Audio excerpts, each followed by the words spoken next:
নমস্কার, আমি অন্তরা। আজকের প্রতিবেদনে থাকছে নিয়োগ দুর্নীতি মামলায় মুর্শিদাবাদের তৃণমূল বিধায়ক জীবন কৃষ্ণ সাহার জামিন আবেদনের উপর আদালতের রায়।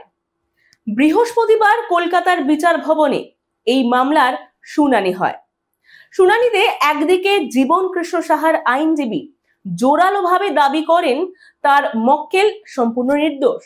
অন্যদিকে ইডির আইনজীবীরা জানান জীবন কৃষ্ণ সাহা এবং তার পরিবারের সদস্যদের মধ্যে একাধিক আর্থিক লেনদেনের স্পষ্ট প্রমাণ হাতে এসেছে। ইডির দাবি, শুধু জীবন কৃষ্ণ নন, তার স্ত্রী ও শ্বশুরও আর্থিক কারচুপির নেপথ্যে পরোক্ষভাবে জড়িত। তদন্ত এখনো প্রাথমিক পর্যায়ে। একাধিক ব্যাংক অ্যাকাউন্ট ও লেনদেন খতিয়ে দেখা হচ্ছে। আদালতে ইডির তরফে যুক্তি রাখা হয়, আমরা সুপার হিউম্যান নই, তদন্তে সময় লাগবেই। তাদের আশঙ্কা, এখনই জামিন দেওয়া হলে প্রভাব কাটিয়ে প্রমাণ লোপাটের চেষ্টা করা হতে পারে। জীবন কৃষ্ণের আইনজীবী অবশ্য পাল্টা যুক্তি দেন। তিনি জানান, একই অভিযোগে আগে সিবিআই গ্রেপ্তার করেছিল, তখন সুপ্রিম কোর্ট তাকে জামিন দিয়েছিল। তবুও কেন ইডি ফের একই মামলায় গ্রেপ্তার করলো?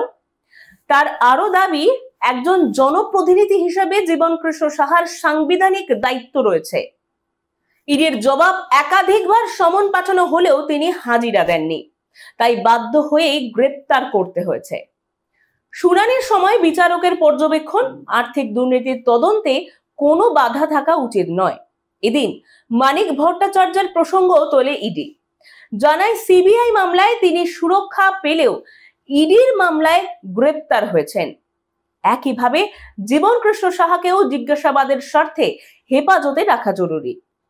সব পক্ষের বক্তব্য শোনার পর বিচারক স্পষ্ট জানিয়ে দেন, এখনই জামিন নয়, ফলে জেল হেফাজতেই থাকতে হবে জীবন কৃষ্ণ সাহাকে। এরকম আরো খবর জানতে অবশ্যই সঙ্গে থাকতে হবে নেক্সট জেন বাংলার।